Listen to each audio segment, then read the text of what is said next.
Thinking about your swim jig this way literally gives you the potential to double or triple your catch rate with it. Seriously, well, you may be asking, how? Well, the swim jig is one of several lures or presentations out there in the bass fishing world that is about as close to 100% efficiency through the entire water column as you can get. When the world is right, the bass are smashing a swim jig, just eating it like crazy. Oh, that's a better fish. Oh, that's what we're looking for. But when they aren't hitting it hard, it's one of those lures that just draws extreme curiosity. They follow it, they will pull out a cover and kind of take a peek at it. They will come up from the depths, and even if you don't have real clear water where you can see this happening, you might get those bites where you're like, there's a little something there, and it's a swing and a miss, a swing and a miss, a swing and a miss. Well, that is usually a clue that they are coming out, maybe taking a peck at it, or just mouthing it, or a little bit interested but not fully committed. Well, the swim jig is perfect for search, locate, and then focus on one very small spot if needed. We can fish it like a traditional jig.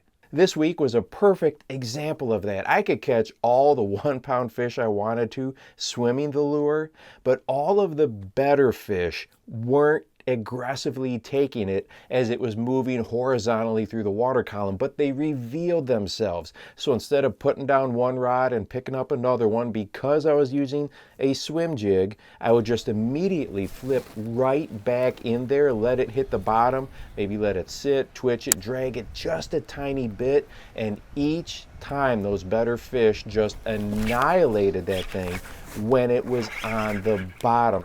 Oh, that's a nice one too.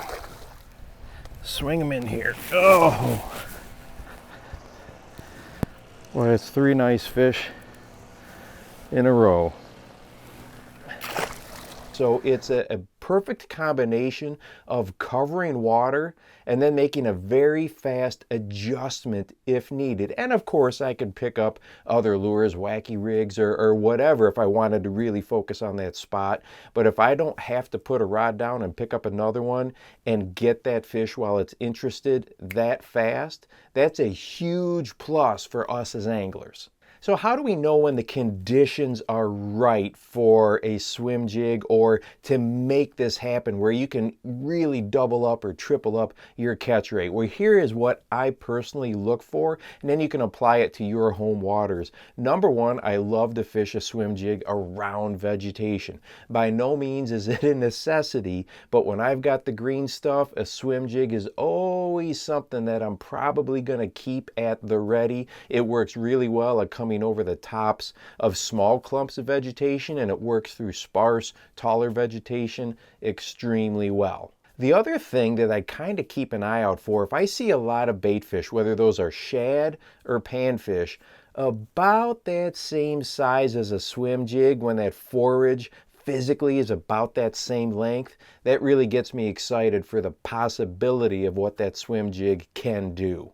Now, as far as the trailers, there are so many options. You probably know I'm a huge fan of twin tail grubs for a trailer. Lots of anglers like to use craws or paddle tail type swim baits. But one question I often get is how come I fish the twin tail grub horizontally as opposed to standing up vertically?